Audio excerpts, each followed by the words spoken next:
So we're about a week into the government shutdown, and that means no more paying taxes, right?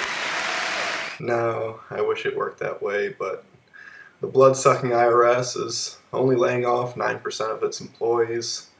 The rest of the IRS will still be functional to steal your earnings and your income. See, the IRS owns your income. It's their property and the government's property. So they're allowed to still operate to collect their property. The I.R.S. shutdown contingency plan also goes through to how Social Security payments will still be honored, even with certain politicians threatening it. I know they're talking about a different scenario a little bit, but that'd be the last thing I think they would want to do. That's just a political football that they're trying to get senior citizens to put pressure on representatives. But anyways, this document that the I.R.S. has for their contingency plan goes on to list the closed departments like the Office of Equality, Diversity, and Inclusion, the Research, Analysis, and Statistics Department, the Taxpayer Advocate Service Department, oh, and the Whistleblower Office. Yeah. So if you were a whistleblower, you can't whistleblow while the government's shut down, but they can still come get your taxes. But what's really being shut down?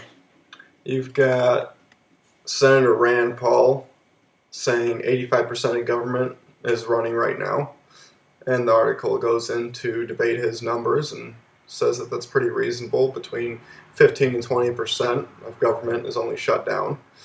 You've also got Democrats and Republicans in the U.S. House of Representatives agreed on Saturday to retroactively pay 800,000 furloughed federal employees once the government reopens. So what's really happening here? I mean, government's barely shut down. They're making it seem like it's the end of the world, but really the only thing that's shut down is a couple national parks, veterans with disabilities waiting for approval, food inspections being suspended, the Statue of Liberty, and panda cams at the National Zoo. So really nothing's changed here, but they definitely make it sound like it's the end of the world. The real meaning of the government shutdown is only to punish us the people. That's why you can have stories coming out how the Senate haircut service has cost taxpayers over $5 million the last 15 years, and $40,000 to the shoeshine attendant in just last year.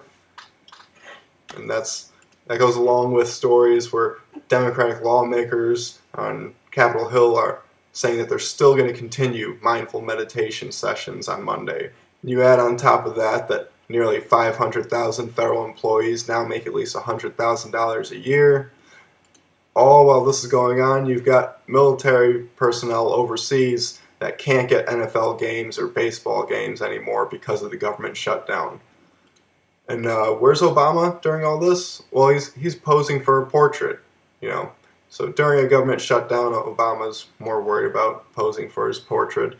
See, that's the whole thing. The NSA gets to keep spying on you and stealing your information. The IRS gets to steal your income, and you get national parks closed.